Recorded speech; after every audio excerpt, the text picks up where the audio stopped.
అనేక దేశాలకు వెళుతున్నాయి. మత్తయి సువార్త 3వ అధ్యాయం 17వ వచనం వాక్యాన్ని చదువుకుందాం. అందరూ కూడా చాలా చక్కగా దేవుని ఆనందించండి, సంతోషంతో దేవుని స్తుతించుదాం. ప్రియులారా, మత్తయి సువార్త 3వ అధ్యాయం 17వ వచనం, ఈయనే నా ప్రియ కుమారుడు, ఈయన యందు నేను ఆనందించుచున్నాను. తండ్రి అయిన దేవుడు అంటున్నాడు, ఆకాశము చేర్చబడి పావురం వలె పరిశుద్ధాత్మ వచ్చి, ఈయనే నా ప్రియ కుమారుడు, ఈయన యందు నేను ఆనందించుచున్నాను. ప్రియ బిడ్డ, నీరును బట్టి దేవుడు ఆనందించాలి. యవనస్తులు, యువతి యువకులను బట్టి దేవుడు దుఃఖపడకూడదు. ఆనందించువాడే ఉన్నాడు మన దేవుడు. మన పాటను బట్టి ఆనందించాలి, క్రియలను బట్టి, పరిచర్యను బట్టి, సత్క్రియలను బట్టి. అపోస్తలుల 10వ అధ్యాయము 1వ వచనంలో కొర్నేలిని బట్టి దేవుడు ఎంత ఆనందంగా చెబుతున్నాడండి. కొర్నేలి, నీ ప్రార్థనలు, నీ ధర్మ కార్యములు నా సన్నిధికి చేరినవని సంతోషంతో దేవుడు చెబుతున్నాడు. నీ ప్రార్థనలు, నీ ధర్మ కార్యములు. తోక అపోస్తుల కార్యంలో కూడా ఆమె సత్క్రియలు అందరూ చూచి ఆనందించారు. దేవుడు కూడా చూచి ఆనందించి ఉన్నాడు. నా ప్రియ కుమారుడు అని ఈ రోజు హెడ్డింగ్ పెట్టారు. యేసుక్రీస్తు వంటి మంచి ప్రియమైన కుమారుడు ఈ లోకంలో ఎవరు లేరు. ఆ ప్రియమైన కుమారుడు తండ్రిని కనపరిచాడు. పరలోకములో ఉన్న తండ్రిని, భూమి మీద యోసేపు మరియా వడ్రంగి వారైనను వారితో వారి ఇంటిలో ప్రభు కూడా పని చేయొచ్చు. యేసుక్రీస్తు ఎప్పుడు దుఃఖము కలిగించాల. ఆత్మీయ తల్లిదండ్రులు కూడా విశ్వాసులైన బిడ్డలు, మీరే యెషయా గ్రంథంలో మా కుమారుడు కుమార్తెలు 56వ అధ్యాయము 5వ వచనం క్రింది లైన్లో, కొడుకులు కూతుర్లు అని అనిపించుకున్న కంటే ఏమా శ్రేష్టమైన పేరు పెట్టుచున్నారు. చూసారా, కుమార్తెలు కుమారులుగా దేవునికి శ్రేష్టమైన స్వాస్థ్యముగా మనం ఉండాలి. ప్రిన్స్ పుట్టినరోజు 2nd ఇయర్, రాయల్ కూడా, మరి డానీ, టోనీ. ప్రియులరా, మీరందరూ కూడా ముందు మీరు మా ఆత్మీయమైన బిడ్డలు, తర్వాతే వీళ్ళు. కనుక వివాహమైన వెంటనే దేవుని సేవలకు వచ్చినప్పటికీ ఇంకా మాకు పిల్లలు కూడా పుట్టలేదు. ఆత్మలను కనటం ప్రారంభించారు. అనేక ఆత్మలు సంపాదించిన తర్వాతనే 3 సంవత్సరాల తర్వాత డానీ పుట్టాడు. భౌతికంగా, బయాలజికల్గా. అప్పటికి అనేక మందిని దేవునిలోనికి నడిపించేశారు. బాప్తిస్మములు, రక్షణ, యవనస్తులకి మారు మనసు, ఆత్మీయ బిడ్డలను కలిగి ఉన్న ప్రియుల. అవును, ఈయన నా ప్రియ కుమారుడు, ఈయన యందు నేను ఆనందించుచున్నాను. ఆదికాండం 26:34 చాలా సబ్జెక్ట్ ఉన్నది, ఎంతవరకు వెళుతుందో చెప్పగలుగుతానో. ప్రియ కుమారుడు వలె యేసు ప్రభువులాగా మనం కూడా ప్రియమైన బిడ్డలాగా ఉండాలి అనే కాన్సెప్ట్ ఈరోజు నేను ఎంచుకున్నాను. ఇక్కడ చూడండి, ఆదికాండం 26:34 ప్రియులరా.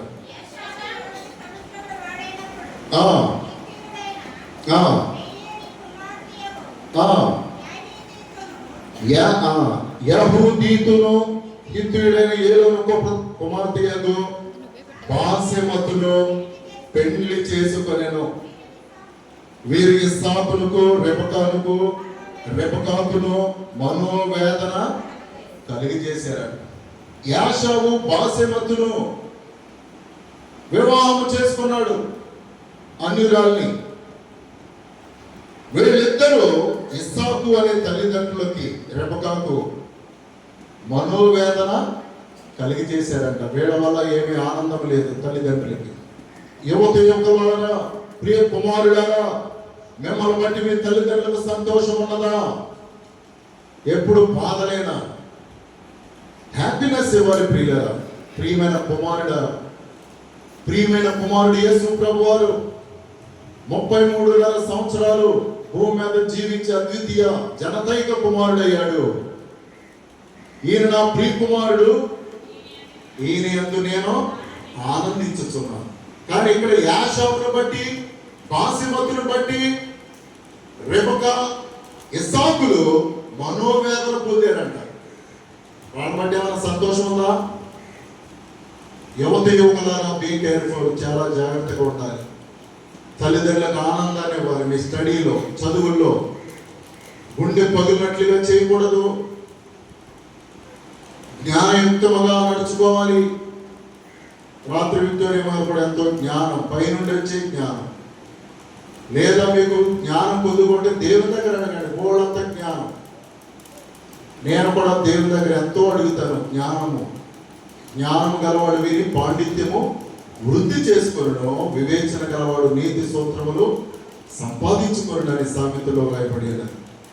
మన పాండిత్యము, జ్ఞానము ఈ లోకములో ఎలా జీవించాలో బహుగా మనము వివేచన కలిగిన వారిగా ఉండాలి. గనక ఆదికాండం 6:6 దేవుడు నరులను చేసినందుకు తన హృదయంలో సంతాపపడ్డాడంట. తాను భూమి మీద నరులను చేసినందుకు యెహోవా సంతాపపడ్డాడంట. ప్రియులారా, మనల్ని చేసినందుకు దేవునికి సంతాపమా? క్రీస్తు జీవితము జీవించే బిడ్డలుగా మనం ఉండాలి. ఒక జీవము కలిగిన దేవుని నమ్మాం, ఆ దేవుల్లో చక్కగా నడవాలి.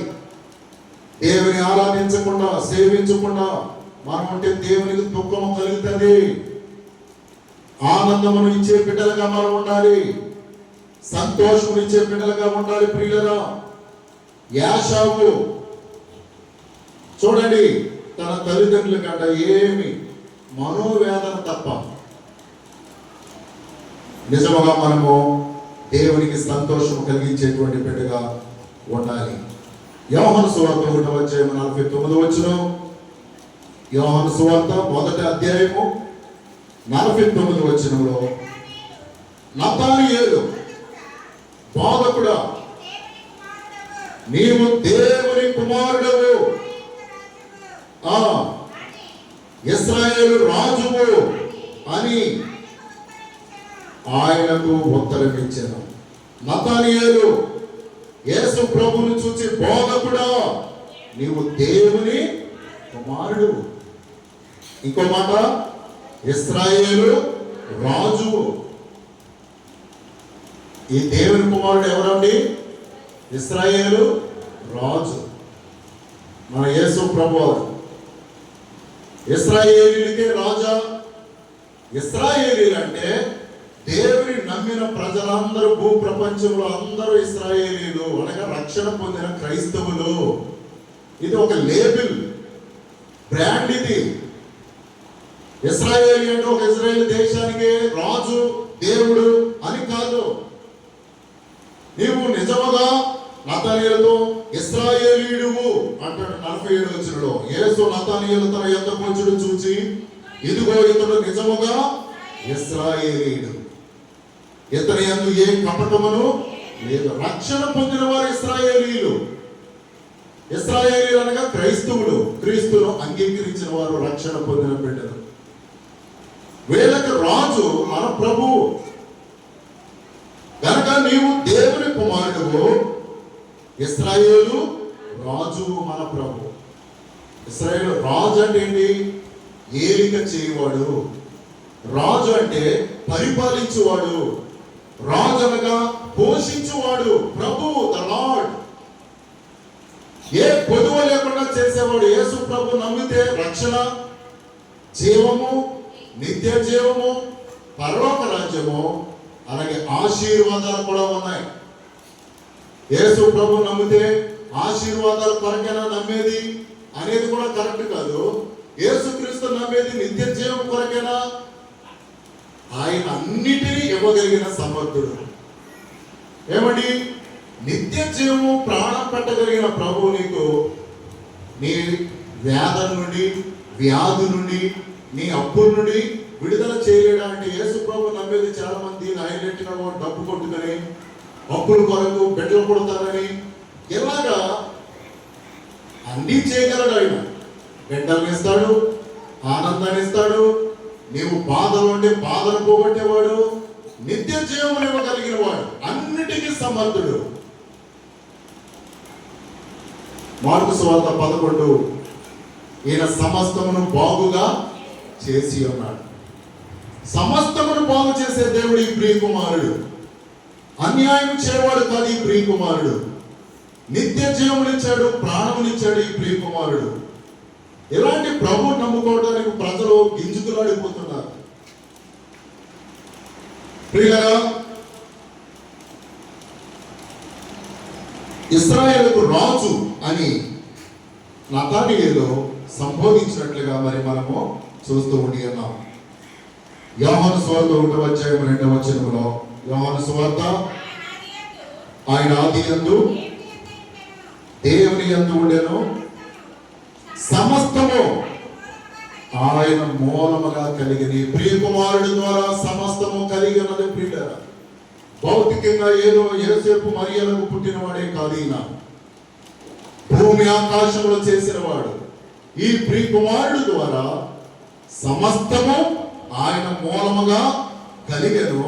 కలిగి ఉన్నదేది ఆయన లేకుండా ఎంటర్ అవ్వకుండా కలగలేదండి. భూమిని సృష్టించినప్పుడు, పునాది వేసినప్పుడు, పునాది వేశాడు, సృష్టిని చేశాడు, మరలా ఎలా పుట్టాడు అంటున్నారు హేతువాదులు. ప్రియులారా, ఆత్మీయ పాఠంలో అర్థమైతే అన్నీ తెలుసుకుంటాం బైబిల్ చదివితే.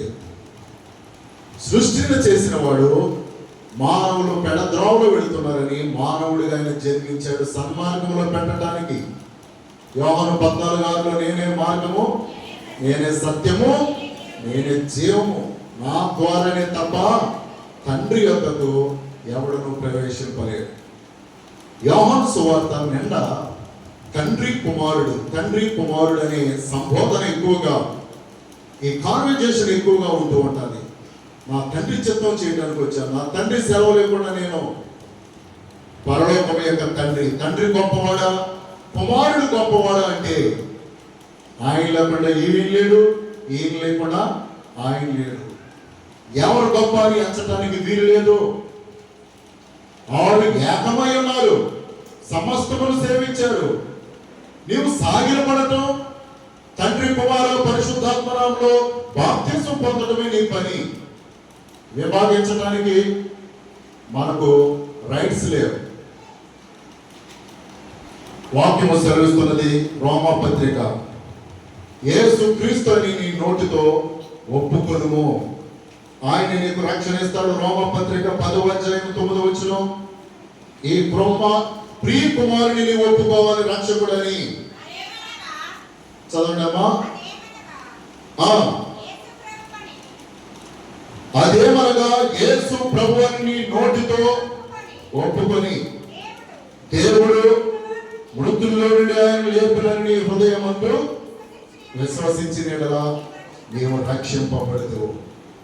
యేసు ప్రభు అని నీ నోటితో ఒప్పుకుంటే, 10వ వచనంలో కూడా, ఏలైనగా నీతి కలిగినట్లు మనుషుడు హృదయంలో విశ్వసించను, రక్షణ కలుగునట్లు నోటితో ఒప్పుకున్నాము. రక్షకుడు యేసు అనగా, క్రీస్తు అనగా అభిషేకుడు.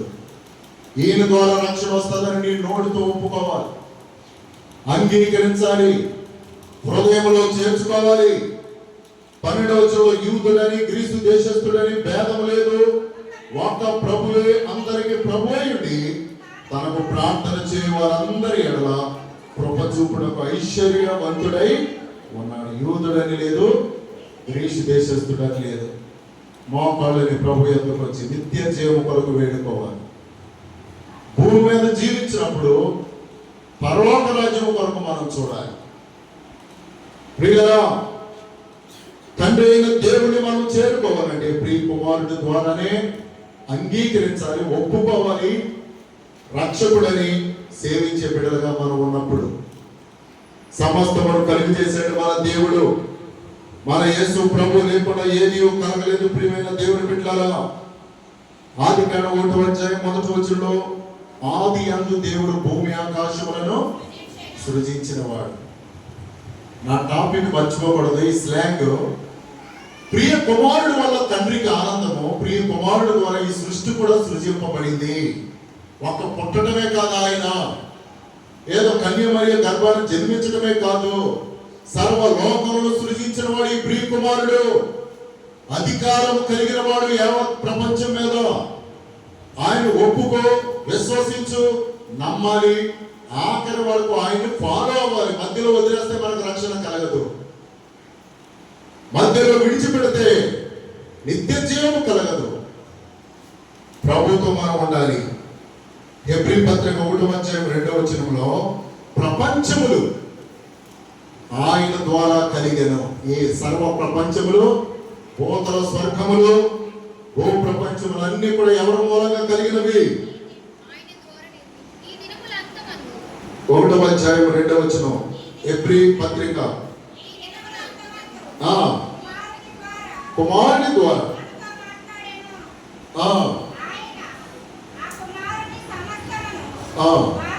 లాస్ట్ వచ్చేమా ఆయన ద్వారా ప్రపంచములు నిర్మించారు. మీరు అండర్లైన్ చేసుకుంటే ఆ పాయింట్ దగ్గరికి వచ్చేస్తారు మీరు. అందుకని బైబిల్లో పెన్ ఉండాలి. మీ దృష్టి నా బైబిల్ నిండుగా ముఖ్యమైనవి ఎందుకు అక్కడికి వెళ్ళేటప్పటికి వాక్యం మీదకి ఇదంతా కూడా. ఓకే ప్రియులరా, టైం లేదు కనుక మీరు అందరూ నేను ఎంత స్పీడ్గా ఉన్నానో.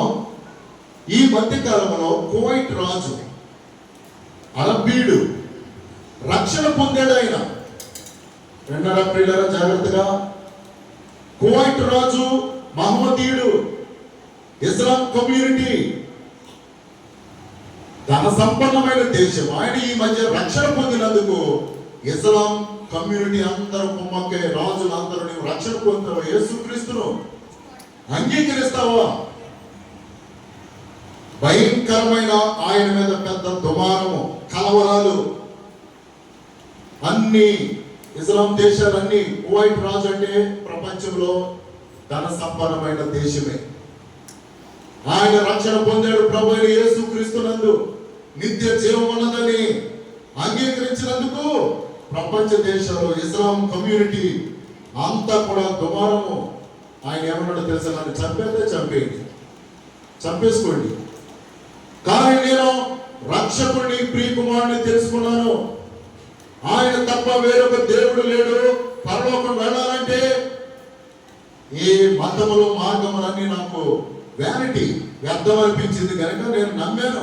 చంపేసుకోండి అంత ధీటుగా సమాధానం ఇచ్చాడు. ఇంకా ఏం చేయలేకపోయారు. ఇంకా చంపేయండి, నన్ను ఉరి తీసేయండి, ఏం పర్వాలేదు, నాకు నా ప్రభుని రక్షణ పొందాను, వదిలిపెట్టనండి. యూట్యూబ్లో అనేక మందికి పంపుతూ ఉన్నాను. అవును, నమ్మితరా నమ్మాలి ప్రభుని. ప్రియ కుమారుని విశ్వసించాలి, రక్షకుడిగా అంగీకరించాలి. చనిపోయే లోపు దేవరం పట్టణంలో మాకు తెలిసిన బంధువులే, అమ్మగారు కూడా రూపాంతర దేవాలయంలో స్త్రీల కుడికిలో వాక్యం చెప్పడానికి వెళ్ళారు. మా లిల్లీ ఆంటీ గారు. విషయం ఏంటంటే, తల్లి గారు కొంచెం బలహీనమైన వాళ్ళ తల్లి, నడవలేనంత పరిస్థితిలో బాత్రూమ్కి తీసుకువెళ్ళారు. కుమార్తె బాత్రూమ్ తీసుకెళ్ళి వాష్రూమ్కి, యూరినరీ పాస్కి తల్లి వేసుకున్నది. ఇద్దరు కుమార్తెలు బెడ్రూమ్లో తీసుకొచ్చి శుభ్రపరిచి కూర్చోబెట్టి, యూరిన్కి వెళ్ళింది కదా తల్లి అని ఈమె nurse, staff nurse, head nurse 1,25,000 జీతం. ప్రియులరా, పెద్ద యాసిడ్ బాటిల్ తీసుకువెళ్ళి బాత్రూమ్ మరి కొంచెం స్మెల్ వస్తుందని మొత్తం బాటిల్ అన్నీ బాత్రూమ్ డోర్ వేసి మొత్తం దిమ్మరించేసిన.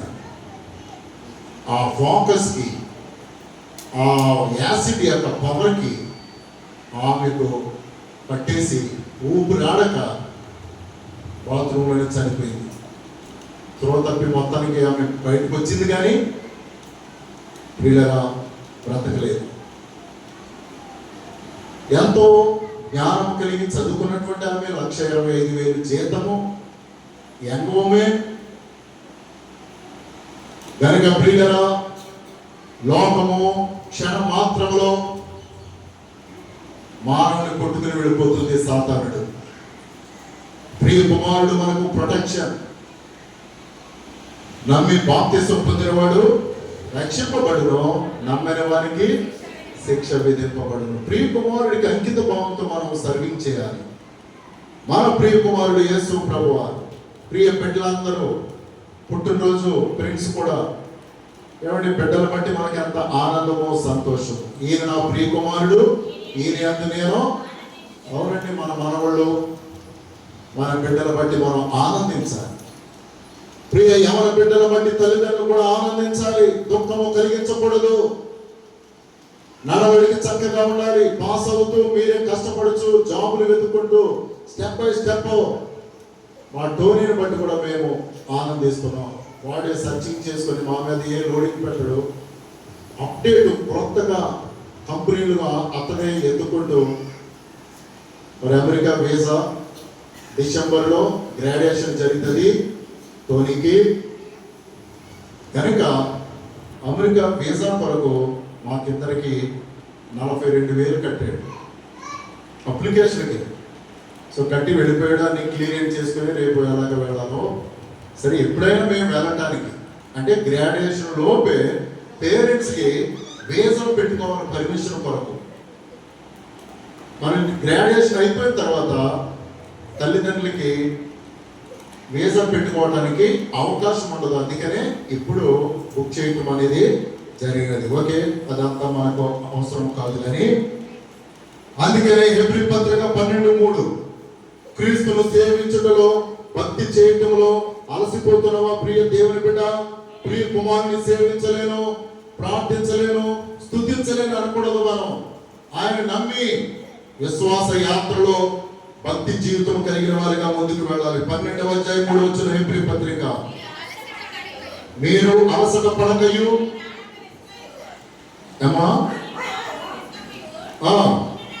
ఉండినట్లు.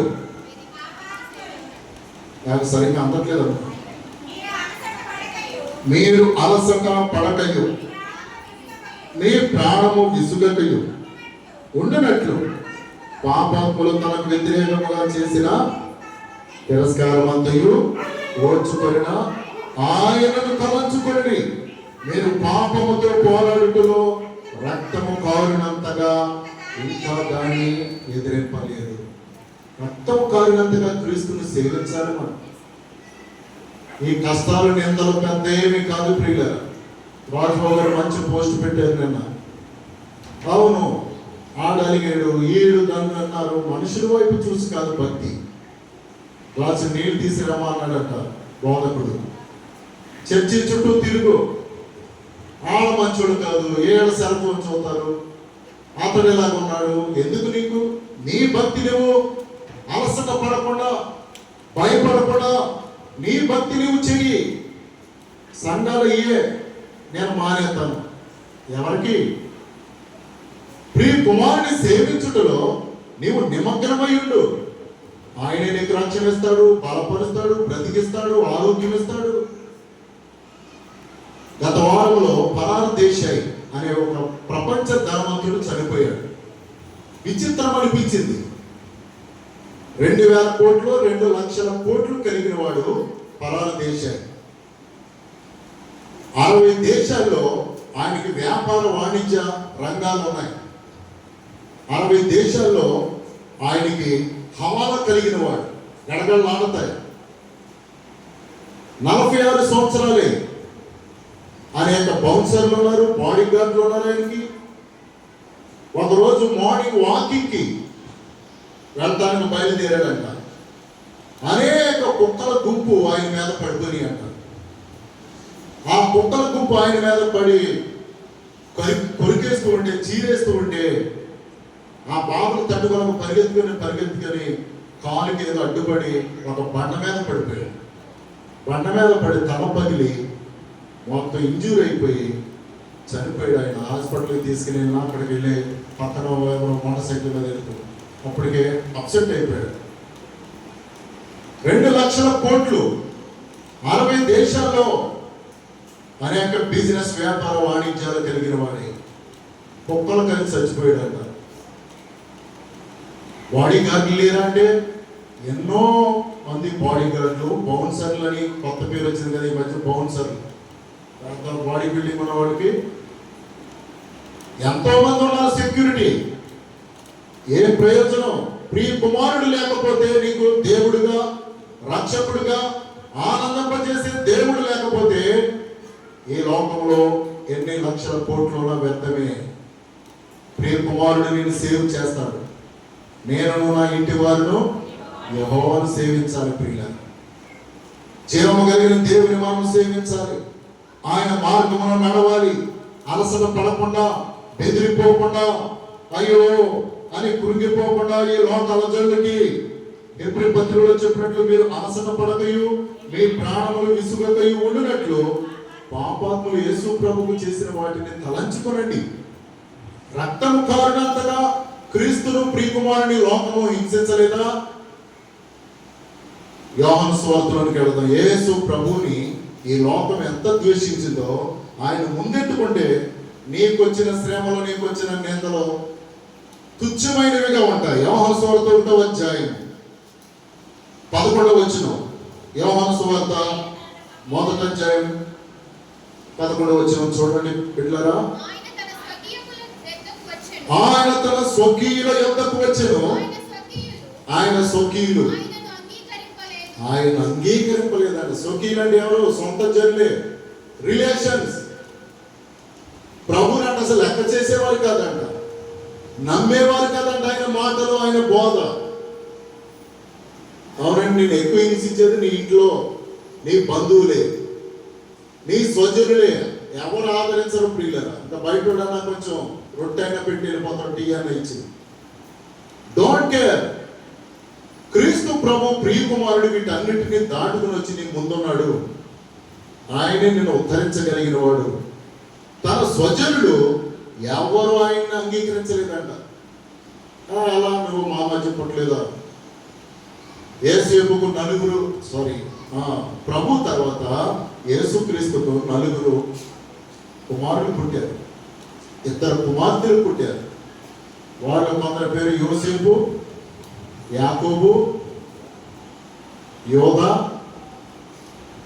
ఎవరంటే సార్ 4 ఉన్నారు.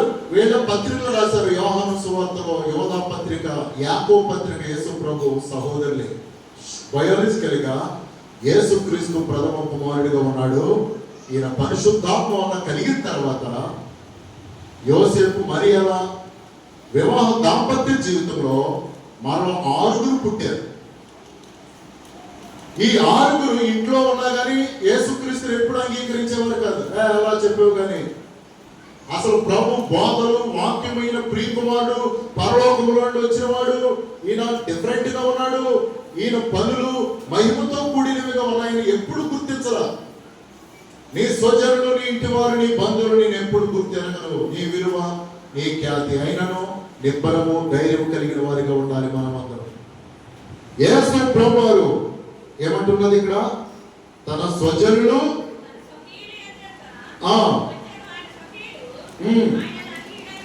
ఆయనను రక్షకునిగా అంగీకరింపలేదు. యేసు ప్రభు చనిపోయిన తర్వాత అపోస్తులు 1వ అధ్యాయంలో గలిలీలో అందరి ఎదుట ఆయన ఆరోహణమైనప్పుడు 500 మంది చూస్తూ ఉండగా అప్పుడు నమ్మారట. ఈయన ప్రియ కుమారుడు, ఈయన పరలోకము నుండి వచ్చాడు. మనం నమ్మలేదు. అందరూ భూమిలోనికి వెళ్తారు కానీ ఈయన అందరి ఎదుట, కన్నుల ఎదుట బాహాటముగా అందరూ చూస్తుండగా యేసు క్రీస్తు రిజరెక్షన్, పునరుద్ధానుడే, ట్రాన్స్మైగ్రేషన్, ఆయన ఆరోహణమై పరలోకానికి వెళ్ళినప్పుడు అంటే ఈ 4 అన్నదమ్ములు మారారట.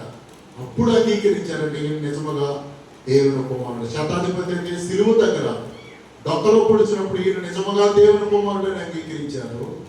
మార్కు సువార్త 5వ అధ్యాయంలో సేనాపతిన వాడు సమాధి దగ్గర అంగీకరించాడు. ఓ సర్వోన్నతుడైన దేవుని కుమారుడా, నాతో నీకేమి పని అన్నారు. సాధారణమైన ప్రియ కుమారుని గుర్తెరిగారు. యేసుక్రీస్తు యొక్క దేవుడు కాదు, అనేక మంది లేరంటూ అనేక మంది పెడత్రోవలో వెళుతున్నారు. ఈ ప్రియ కుమారుడు రక్షించడానికి వచ్చాడు. ప్రియులరా, 2వ అధ్యాయం 1వ వచనంలో యేసుక్రీస్తు కానా అనే ఊరిలో ఒక వివాహమునకు వెళ్ళి ఉన్నాడు. ఓకే, కానా అనే వివాహంలో ఎవరి వివాహం అంటే నతానియేలు, యేసు ప్రభు తల్లి అయిన కన్య మరి అయినటువంటి నతానియేలు అతని సహోదరుడిగా బంధువుడిగా ఉన్నాడట. ఆయన కుమారుడి వివాహానికి యేసు ప్రభు వెళ్ళి ఉన్నాడు. గనక ప్రియులరా, స్వజనులతో కూడా ఆయన రిలేషన్ కలిగి ఉన్నాడు అనే దానికి నేను చెబుతున్నాను. నేను దేవుని కుమారుడు కనుక మనుషులతో నాకు పని లేదు. ఈ వివాహాలతో లేకపోతే ఈ గృహము ఈ మనుషులు అనకూడదు. క్రైస్తవులు అన్నిటినీ రిలేషన్ కలిగిన వారిగా ఉండాలి, అన్ని బాంధవ్యములు కలిగిన వారిగా ఉండాలి. యేసు ప్రభు కూడా కానానే వివాహంలోనికి వెళ్ళాడు. అది కూడా తన రిలేషన్. నతానియేలు అతని కుమారుడు అంట. యేసు ప్రభు చెప్పాలంటే మేనలుడు. ఈ విధానంలో ప్రభు కూడా వివాహానికి వెళ్ళాడు. ప్రజల అక్కర అవసరతలు ఎరిగిన వాడు ఈ ప్రియ కుమారుడు. కనుక మనుషులతో నాకు పని లేదని అనలేదు. అందరూ అన్నింటిలో చక్కగా చేదుడు వాదాడుగా ఉన్నారు విశ్వాసులు. ఈ రోజున ఎవరికి వారికి సంబంధాలు ఉండట్లా. పెద్ద భక్తి అనే బడాయితో ఆడు పాపి ఈడు పాపి. ప్రభు చూసుకుంటాడు, నీవెందుకు నెత్తి మీద పెట్టుకుంటావు? జక్కయ్య దగ్గరికి వెళ్తుంటే యేసు ప్రభు లూకా 19వ అధ్యాయంలో ప్రభువును కూడా అనుకున్నాడు, ఈయన ఇంటివాడు, ఈయన ఇలాంటి వాడేంటి జక్కయ్య దగ్గరికి వెళుతున్నాడని ప్రభువును కూడా. అంటే నేను వచ్చింది అసలు పాపుల కొరకే, రోగుల కొరకే ఈ ప్రియ కుమారుడు పంపబడ్డాడు. రోగులకే వైద్యుడు కానీ ఆరోగ్యం గల వారికి అక్కర్లేదు వైద్యుడు అన్నారు యేసయ్య. రిపేర్ చేయడానికి వచ్చాడు. పరమ జీవానికి మనల్ని తీసుకుని వెళ్ళటానికి. యోహాను సువార్త 4వ అధ్యాయం 34వ వచనంలో చూడండి. యేసు వారిని చూచి నన్ను పంపిన వారి చిత్తము నెరవేర్చుటయు ఆయన పని తుదముట్టించుటయు నాకు ఆహారమై ఉన్నది.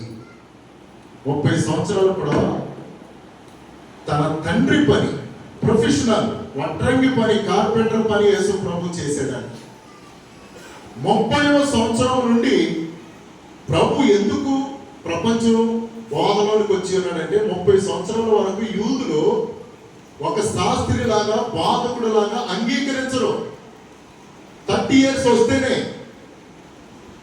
ప్రియులారా 30 సంవత్సరాల తర్వాతనే ఇశ్రాయేలీయులకు బోధించాలన్నా ఉపదేశించాలన్నా మనుషులు అంగీకరిస్తారు. 30 years. అంతకు ముందు ఏ మాటలు చెప్పినా అతని మాటలు అసలు ఖాతరు చేయరు. 30 సంవత్సరాలు నీకు రాలేదు నీ మాట. ఒక బోధకుడు అవ్వాలన్నా శాస్త్రి లేకపోతే ఉపదేశము ప్రవచనము ఇవ్వాలన్నా, అందుకనే ప్రభు 30 సంవత్సరాల వరకు ఇహలోక భూ సంబంధమైన తండ్రి యొక్క పనిలో తల్లిదండ్రులకు ఆనందాన్ని కలిగించారు. 30 సంవత్సరాల తర్వాత వెలుగులోనికి ప్రభు వస్తారు. 30 సంవత్సరాల తర్వాత అందుకని క్రీస్తు బోధలను పరిచయులైన, సుంకరులైన, ధర్మశాస్త్రోపదేశకులైన, యూదులైన ఇశ్రాయేలు దేశంలో 30 సంవత్సరాల తర్వాత మంచిది ఉపదేశిస్తేనే వింటారు వాళ్ళు. 30 years రావాలి. అందుకనే అంతవరకు ప్రభు కనిపెట్టాడు. 3.5 సంవత్సరంలోనే ప్రపంచాన్ని ప్రభావితం చేసి ఉన్నాడు. 33.5 సంవత్సరాలు అంటే సృష్టికి, పరమ జీవితానికి, తండ్రికి ఒక కోడ్ నిశ్చితమై ఉన్నది. అప్పుడే ప్రభు సిలువేయబడి వెళ్ళాడు అంటే దానికి ఒక ప్రథమ గణాంకాలు ఉండేవి. లేక ప్రభు చెప్పినటువంటి విధానంలో తండ్రి యొద్దకు ఆయన సిలువ వేయబడి మృతుల్లో నుండి లేచి సజీవుడిగా ఆయన వెళ్ళి ఉన్నాడు. ప్రియ దేవుని బిడ్డలారా, ప్రియ కుమారుడు గురించి నేను వివరిస్తున్నాను. ఆయనలో గుణగణాల గురించి వివరిస్తున్నాను. ప్రియ కుమారుడైన యవనస్తులారా, అందరూ కూడా మీరు కూడా మీ ప్రభువుని సేవిస్తూ తల్లిదండ్రులకు ఎంతో సంతోషాన్ని ఇచ్చేవారుగా ఉండాలి. మంచి జ్ఞానంతో స్టెప్ వేయాలి. తల్లిదండ్రులకు దుఃఖము కలిగించే వారిగా ఉండకూడదు. ఆనందాన్ని ఇచ్చే బిడ్డలుగా ఉండాలి. ప్రియులరా, యేసుక్రీస్తు కూడా 30 సంవత్సరాలు తన తండ్రి పని మీద ఉన్నారు. వడ్రంగి పనిలో సిరియా దేశము, ఈజిప్ట్ దేశము యోసేపు వెళుతుంటే ఆయనతో కూడా పని చేయడానికి వెళ్ళాడు. 30 సంవత్సరాలు బిలో యేసుక్రీస్తు ఏం చేశాడనే దాని మీద నేను స్టడీ చేశాను ఈ మధ్య కాలంలో. చాలా అద్భుతమైన ఘట్టాలు ఉంటాయి, కానీ అవన్నీ బైబిల్లో శారీరక సంబంధమైనవి కనుక అవి కోట్ చేయబడలేదు. తర్వాత ప్రభు మత్తయి సువార్త 4వ అధ్యాయంలో అపవాది చేత శోధింపబడి 40 దినాలు ఉపవాస ప్రార్థన చేసుకుని ఈ లోకంలో తండ్రైన దేవుని మార్గాన్ని మనల్ని నడిపించడానికి ఆయన ముందుకు వచ్చి ఉన్నాడు, వెలుగులోకి వచ్చి ఉన్నారు. కనుక ప్రియులారా, ఇక్కడ వాక్యము యేసు వారిని చూచి యోహాను సువార్త 4:34 నన్ను పంపిన వారి చిత్తము నెరవేర్చుటయు ఆయన పని తొలముట్టించుటయు నాకు ఆహారమై ఉన్నది. ఒక పని అయినా చేసి ఆహారం తింటున్నావా? నేను కూడా ఈరోజు ఒక ప్రోగ్రాముకు, ప్రార్థనకు, పోటానికి, ఉపవాసానికి వెళితే ఆహారం తినబుద్ధి అవుతుంది. ప్రియులరా, అందులో సంతృప్తి ఉంటుంది. ఆరాధనకు రాకుండా అసలు ఎలా భోజనం చేస్తున్నాడు ఇంటికాడు ఉండి టీవీ చూస్తూ నీకు ఉండకూడదు. ప్రియులరా, అరే ఈరోజు ఆరాధన మిస్ అయ్యారు. దేవుని స్తుతించటం ఇదొక పని, 2 గంటల పని. బాధకుడు కూడా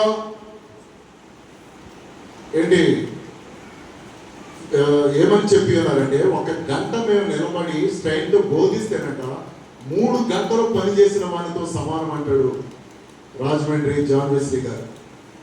అవును, స్ట్రెయిన్ అయ్యి స్ట్రగుల్ అయ్యి 1 గంట మేము బోధిస్తున్న ఈ సమయము 3 గంటల ఎండలో పనిచేసిన వారితో ఫిజికల్గా, మెంటల్గా, ప్రియులరా, బయోలజికల్గా అంత సమానం అంట. కనుక మా పనిని కూడా మీరు గుర్తెరగాలి. ఆయన చెప్తాడు బోధింతాడు అయిపోతుందా అన్నట్లుగా కాదు. అట్ ది సేమ్ 84వ కీర్తన 10వ వచనంలో నీ మందిరావరణంలో 1 దినము గడుపుట 1000 దినముల కంటే శ్రేష్టము. ప్రియ కుమారుడు పని నువ్వు చేయించున్నావా? ప్రియులరా, ప్రియ కుమారుడు ఎంతో పని చేసి వెళ్ళాడు. ఆయన ఎంతో ప్రభు చూడండి 6వ అధ్యాయం 38 యోహాను సువార్త 6:38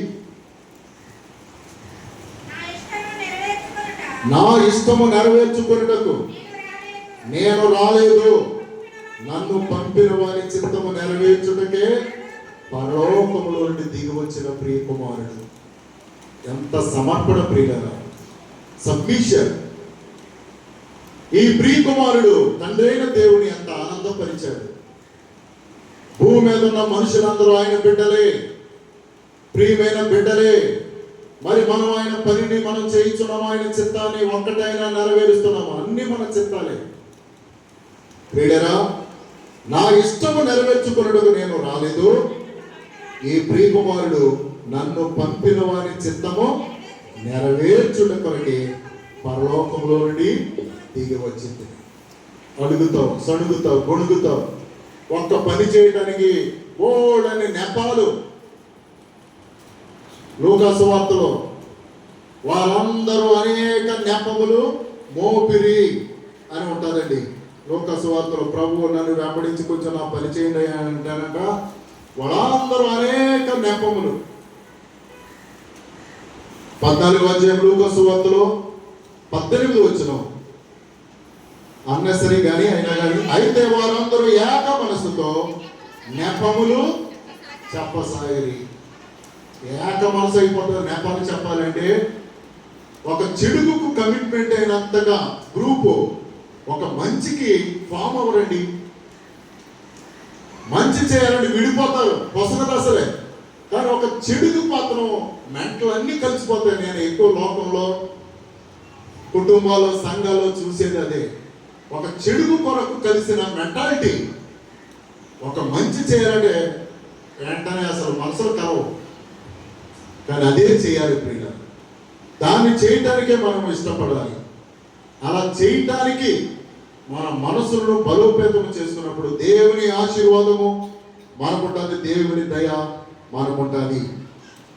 చూడండి ఇక్కడ యోహాను సువార్త 7:12లో యేసు ప్రభువును తన స్వకీయులు ఎవరు కూడా అంగీకరించలేదు, ఆయన నమ్మలేదు. తన ఇంట్లో ఉన్న సహోదరులు కూడా నమ్మలేదు. 4 అన్నదమ్ములు, 2 ఆడబిడ్డలు, వాళ్ళు కూడా క్రీస్తుని అంగీకరించలేదంట.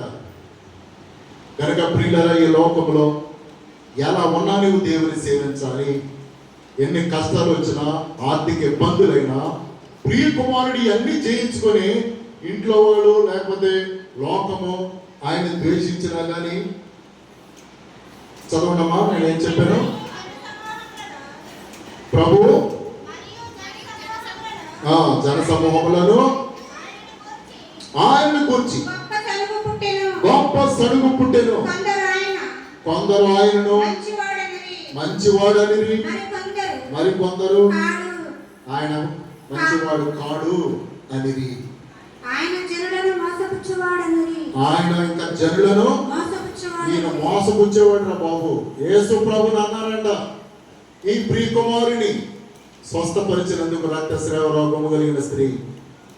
మార్కు 25:5 చాంద్ర రోగులను స్వస్థపరిచినందుకు ఈయన మంచివాడు అన్నారంట కొంతమంది. చెడ్డవాడు కాదా, ఈయన చెడ్డవాడు, సడుగు. కానీ ప్రియకుమారుడు టెంప్ట్ అవ్వలేదు మనుషుల మాటలను బట్టి. మన గురి క్రీస్తు మీదే ఉండాలి. యేసు క్రీస్తు అన్నిటినీ జయించుకుంటూ వెళ్ళాడు ఈ ప్రియకుమారుడు. మరి మనం కూడా వెళ్ళాలి అనే దాన్ని నేను సంబోధిస్తున్నాను. ప్రియమైన దేవుని బిడ్డలారా, ప్రభుకి ఇవన్నీ అట్టక్కైనాయి. మరియు జన సమూహంలో గొప్ప సడుగు పుట్టిన కొందరు ఆయన మంచివాడని, మరి కొందరు ఈయన మంచివాడు కాడు, జనులను మోసపుచ్చేవాడు, చీటర్. అయ్య బాబా నన్ను మంచివాడు కదా అన్నారు, అయ్య బాబా నన్ను మోసపుచ్చేవాడు అన్నారని ప్రభు కృంగిపోయి తన పని అంతా వదిలేసి, తండ్రి చిత్తాన్ని వదిలేసి ఏడ్చుచూ కూర్చోలేదు. ఈ అన్ని క్యారియర్, కానీ తండ్రి చిత్తాన్ని చేయటకు ప్రియకుమారుడుగా తన తండ్రిని ఆనందింపజేశాడు. దేవుని బిడ్డ, నీవు ఎప్పుడు రక్షింపబడ్డావో, నీవు దేవుని ప్రియమైన బిడ్డవో. మరి నీవు దేవుని ఆనందపరుస్తున్న వాళ్ళు ఎలా అన్నారు, ఎలా ఉన్నారు, చర్చికి రాను, మందిరానికి రాను, ఏంటిది? ఎఫెసీ పత్రికలో క్రీస్తు సంఘమునకు శిరసై ఉన్నాడు. ప్రియులారా, క్రీస్తు సంఘమునకు శిరసై ఉన్నాడు. ఈ సంఘానికి శిరస ఎవరు? అపోస్తల కార్యంలో 20వ అధ్యాయంలో తన స్వరక్తం ఇచ్చి సంపాదించుకొనిన సంఘము, వధువు సంఘం ఇది. ప్రియమైన కుమారుడు స్వరక్తం ఇచ్చి అనేక నిందలు పడి భూమి మీద క్రీస్తు శకము 1వ శతాబ్దంలో అంతియోకయలో మొట్టమొదట క్రైస్తవులు, శిష్యులు క్రైస్తవులు అనబడ్డారు. శిష్యులే క్రైస్తవులు అనబడ్డారు. అంతియోకయలో మొట్టమొదటిగా క్రైస్తవ సంఘము ఉద్భవించినది. ఈ సంఘం కొరకు ఈ ప్రపంచంలో ఎంతగా క్రైస్తవులు విస్తరించడానికి క్రీస్తు తన స్వరక్తం పెట్టాడు, ప్రియకుమారుడు ప్రాణం పెట్టాడు. ఒకడు తక్కువ 40 కొల్ల దెబ్బలు పొందాడు, ముళ్ళ కిరీటము, సిలువలో రక్తము, 14 చోట్ల పడిపోయాడైన, గాయాలు వచ్చింది ఈ సంఘము.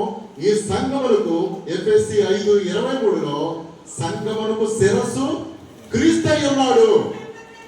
ఓకే, ఈ పాయింట్ మీద మీతో ఒక పాయింట్ చెప్పాలి. సంఘానికి మేము కదండి హెడ్, మేము కావలి వారము, మేము పాస్టర్ అంటే కాపరి, మేము కూడా ఆయనకి లెక్కప్ప చెప్పాలి. ఈ సంఘమును కనినది, కొనినది, స్వరక్తి నుంచి క్రీస్తే, మేమందరం ఆయనకి లెక్కప్ప చెప్పాలి. కానీ మాకు కొంత జీతం ఇచ్చి, ఆరోగ్యం ఇచ్చి, ఘనత సేవకుడు అనే బిరుదు తప్ప మాకు మీకు పెద్ద డిఫరెంట్ ఏం లేదు. దైవజనుడు అనేది మాకు సంతృప్తినిచ్చేది. మనమందరము దేవుని తోటలో పనివారమే. యెషయా గ్రంథంలో కొంచెం మాకు చిన్న బెనిఫిట్ ఇచ్చాడు మాకు. ఏమిటి? ప్రభు యెషయా గ్రంథము 44:26లో నేనే నా సేవకుని నోటి మాటను రూఢీపరచువాడను. నేనే నా సేవకుని మాట రూఢీపరచువాడను, నా సేవకుని మాట మీరు వినండి అని ప్రభు చెప్పి ఉన్నారు. సంఘానికి రాకపోతే మాది కాదని బాధ్యత. సంఘమునకు శిరస్సు ఎవరు చెప్పండి? క్రీస్తు. ఆయన చూసుకుంటాడు. నేను కూడా మొన్న వరకు ఒరి అయిపోయేవాడిని, నాకెందుకు మీరు వస్తారని. నేను నమ్మకంగా దేవుని పని 100% మీ పాద సేవ చేస్తాను, ఎంతవరకు చేయాలో చేస్తాను. అయినా కానీ చాలా మంది ఫ్యాషన్ అయిపోయింది సంఘం మీద దోషణ పరగటం. అందుకనే స్టేటస్ కూడా సంఘానికి రాని వారు, మాతో సేవకులతో అనుబంధం లేని వారు ఇవన్నీ చూస్తే వాళ్ళకి ఎబ్బెట్టిగా ఉంటుంది, ఎగతాళి చేస్తారు. అందుకనే రాని వాడికి ఎలా ఉంటుంది, మన అన్నీ ఎలా పొలంగా ఉంటాయి. నాకు అందుకనే మొన్న నైట్ ప్రార్థన చేస్తుంటే సంఘములో ఈ కార్యక్రమాలు కానీ మేము ఇలా వంగుని ఏదైనా తీస్తున్నాం అనుకో, వాళ్ళకి ఎందుకు వంగేమో పలహారమో లేకపోతే పిల్లల్ని ఎత్తుకోవడానికో ఈ ఫోటో మట్టుగా ఉంటుంది. బాబు ఈయన పెద్ద వంగిపోతున్నాడు స్టైల్. సంఘానికి రాని వాడికి ఏమర్థం అవుతుంది? సంఘ కార్యక్రమాల్లో పాల్గొన్న వాడికి ఎగతాళి చేయటం, గేలి చేయటం, ఎలా తిన్నారో అలా ఉన్నారనే తప్ప ఈ గంటల్లో ఉండే ఉపవాస ప్రార్థన క్రమాలు తెలియకుండా రాని వారికి ఎగతాళిగాను నవ్వులాటలుగాను ఉంటూ ఉంటారు. కనుక ప్రియులరా, కళ్ళవారు చూసినప్పుడు ఏం జరుగుతుందో ఇవన్నీ కూడా అర్థమవుతూ ఉంటూ ఉంటాయి. కనుక ప్రియులరా, సంఘమునకు శిరస్సు క్రీస్తే. మీరు రాకపోయినా ఏమి చేసిన క్రీస్తు ఆయన చూసుకుంటాడు. డొక్కసించి డోలు కడతాడట. ఆదాం కూడా డొక్కసించాడంటే ఆయన డొక్కని చీల్చి ప్రకటనని తీసి డోలు అంటే ఆడోడు అని డోలు కట్టాడట. స్టీఫెన్ గారు అని ఆయన చెప్పారు. గనక ఈ సంఘములకు స్వరక్తం ఇచ్చి అపోస్తలుల 20:28 క్రీస్తు ఈ సంఘమునకు ప్రాణం పెట్టి, క్రైస్తవ సంఘం అనేది మతము కాదు, ఇది నూతన మార్గం, ఇది ఏర్పాటు చేశాడు ఆయన ప్రాణం పెట్టి. దానికి హెడ్ ఆఫ్ ది క్రైస్తు. సంఘమునకు శిరస్సు క్రీస్తు. మీరు ఏం చేసినా చేయకపోయినా క్రీస్తు లెక్క అడుగుతాడు. మాకంటే ఎక్కువగా మీరందరూ ఫోకస్ అయ్యగారికి మా మీద మీరు పెడుతున్నారేమో. ప్రియులారా, బాధపడేది క్రీస్తే. గంట కనుక మీరు బందిరాన్ని మానేసినా, దేవుని లెక్క చేయకపోయినా, ఇంకా ఎందుకులే అంటూ నిర్లక్ష్యంగా ఉన్నా కానీ క్రీస్తు సంఘమునకు శిరస్సు. ఆయన చూస్తాడు, ఆయన లెక్క అప్పచెప్పమంటాడు, మిమ్మల్ని లెక్క అడుగుతాడు. అందుకనే దేవుని ఘనపరిచేటువంటి బిడ్డలుగా ఉండాలి, దేవుని స్తుతించాలి. ప్రియులారా, నిన్న ఆలపాడులో ఒక ఆమె చనిపోయింది, ఉరి పోసుకొని. డ్వాక్రా బుజ్జి అంటాం మేము. చాలా మందికి డ్వాక్రా అన్ని కూడా మంచి చేసేటువంటి ఆమె. ఎందుకు? మనుషుల యొక్క డిప్రెషన్, ఫ్రస్ట్రేషన్, మనుషుల యొక్క సైకలాజికల్గా వీక్ అయిపోతున్నారు. ఈ మనుషులు కోపాలు ఎక్కువైపోయినాయి, భరించలేని ఉద్వేగాలు ఎక్కువైపోయినాయి మధ్యకాలంలో మనుషులు కూడా. మీరు చూడండి, మీ చిన్నది కూడా భరించలేకపోవడం అంటే సాతానుడు మనుషులను రియాక్ట్లోనికి తీసుకువచ్చేస్తున్నాడు. అందుకు మనం జాగ్రత్త కలిగి ఉండాలి. ప్రాంతంలోనే మనకు ఓపిక వస్తాయి. శ్రమ ఓర్పును, ఓర్పు పరీక్ష నిరీక్షను కలిగి చేస్తాడని రోమపత్రికలో రాయబడింది. గనక ప్రియులారా, అనేక మంది డిప్రెషన్కి గురైపోతూ ఉన్నారు, మానసికంగా కృంగిపోతున్నారు. ప్రియ కుమారుడికి దూరం అయితే లోకంలో అన్నీ నీ మీదకి వచ్చేస్తాయి. ప్రియ కుమారుడు నీకు చేదోడుగా ఉంటే సాతాను శక్తిని దూరపరుస్తాడు. డిప్రెషన్ని, అలజల్ని, శోధల్ని, అనేక అనర్థాల్ని ప్రియ కుమారుడు నీకు తోడుగా ఉండి నేను సేవ్ చేస్తాను. అన్నీ ఉండి ప్రియ కుమారుడు నీకు లేకపోతే నీ ఇంట్లో ఆరాధ్య దైవముగా జయం అనేది ఉండదు. ప్రియ కుమారుని మనం ఆరాధించాలి. క్రీస్తు సంఘమునకు శిరస్సు అయి ఉన్నాడు. నేను ప్రార్థనకు రాను, నేను మానేస్తాను, అలా అలాంటోళ్ళు అలాంటోళ్ళు అంటే దేవుడు నిన్ను లెక్క అడుగుతాడు.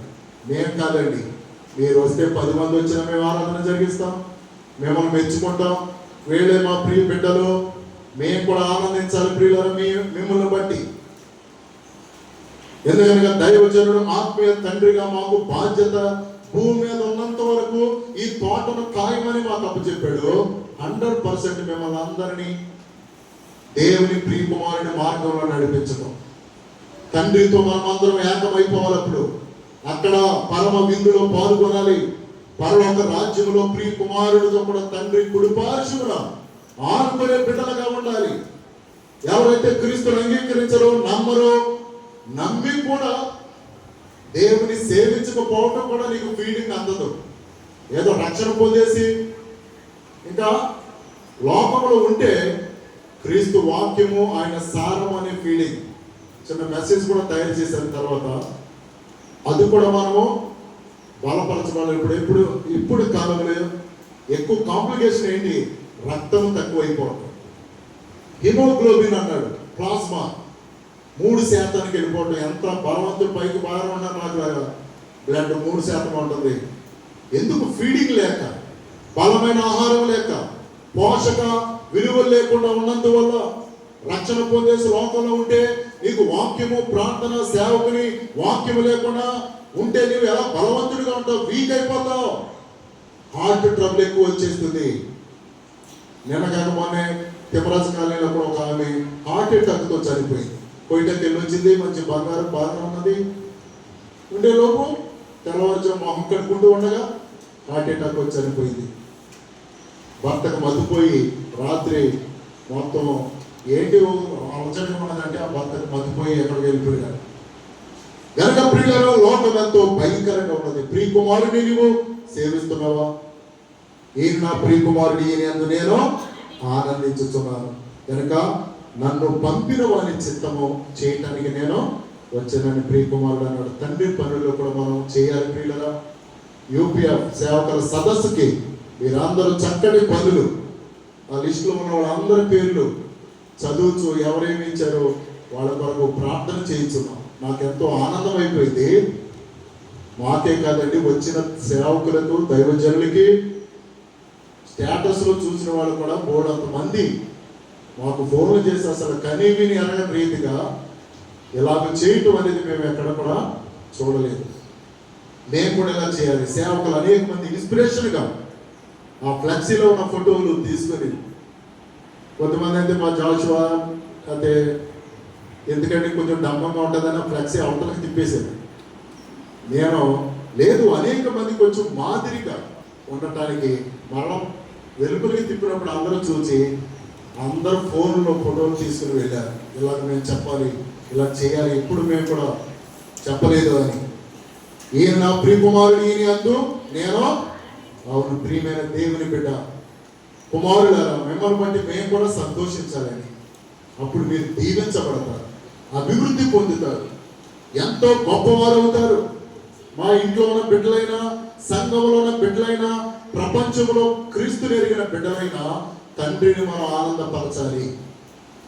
ప్రియకుమారుడైన యేసుక్రీస్తు కూడా తండ్రి చిత్తము చేయటానికి యోహాను సువార్త నిండగా ఇంకా చాలా వచనాలు ఉన్నాయి, కానీ నా తండ్రి చిత్తం ప్రకారమే నేను చేస్తాను. ఆ ప్రియకుమారుడు ఎంత అంగీకరించాడు. సిలువ వేయబడటానికి ఇష్టపడ్డాడు, ఉమ్ములు వేయటానికి, స్వజనుల చేత. ఇంకొక చోట అనేకులు ఆయనని తిరస్కరించి ప్రభునంట ఇంట్లో వారే కాదు భూ ప్రపంచంలో అయినను ఆయన స్టామిన కోల్పోలేదు. మనం కూడా అలా ఉందాం. ప్రియ కుమారుడిగా, కుమార్తెగా దేవునికి అంగీకారమైన జీవితంలో మనం ఉండాలి. మనుషుల వైపు చూడొద్దు, నిందల వైపు చూడొద్దు. ఎలా వస్తాయి అలాగే పోతాయి. క్రీస్తు ప్రభువును కూడా కొందరు మంచివారు అనుకున్నారట, కొందరు చెడ్డవాడు. ఈయన బయల్జుబూలు ఉన్న దెయ్యాన్ని వెళ్ళగొడుతున్నాడు. నానా రకాలుగా క్రీస్తు విల్ పవర్, తన ఆత్మస్థైర్యాన్ని కోల్పోకుండా తాను ఎందుకు వచ్చాడో తన పనిని చక్కగా చేసుకుని తండ్రికి ఆనందాన్ని కలిగించి తండ్రి రొమ్మున ఆనుకుని ఉన్నాడు. ఈ భూమి మీద కూడా మనం కూడా దేవుడు మనల్ని పంపి ఉన్నాడు. ఆయన పనుల్లో కొన్నైనా మనం చేయాలి. దేవుడు లెక్క అడుగుతాడు. నీకు ఇచ్చిన ఆయుష్ కాలంలో, అన్ని గడియల్లో, గంటల్లో ఎన్ని గంటలు నా కొరకు పనిచేసావు, కొన్నైనా చూపించు అని దేవుడు అడుగుతాడు. ఎన్ని క్రియలు చేసావు, ఎన్ని సత్క్రియలు చేసావు నా కొరకని. ఏది లేదు ప్రభు అనేది ఖాళీ బుక్ ఒకటైనా ఉన్నదని అక్కడికి వెళ్ళి వెతికినా కాదు, ఫుల్గా ఉండాలి క్రియలు. ప్రియులారా, అప్పుడు దేవుడు సంతోషిస్తాడు. ఈయన నా ప్రియ కుమారుడు, ఈయన యందు నేను ఆనందించుతున్నాను. ప్రియ కుమారుడు భూ ప్రపంచంలో యేసుక్రీస్తే ప్రియమైన కుమారుడు. తండ్రిని ఆనందపరిచాడు, మనల్ని కూడా రక్షణలోనికి నడిపించాడు. ఆ ప్రియ కుమారుడు వల్ల మనం కూడా జీవించుదామా, ఆయన పోలికలు నడుచుకుందామా, ఆయన స్వరూప్య భావం కలిగిన బిడ్డలుగా మనం ఉన్నాం. దేవుడి వాక్యాన్ని దీవించును గాక. ఆమేన్.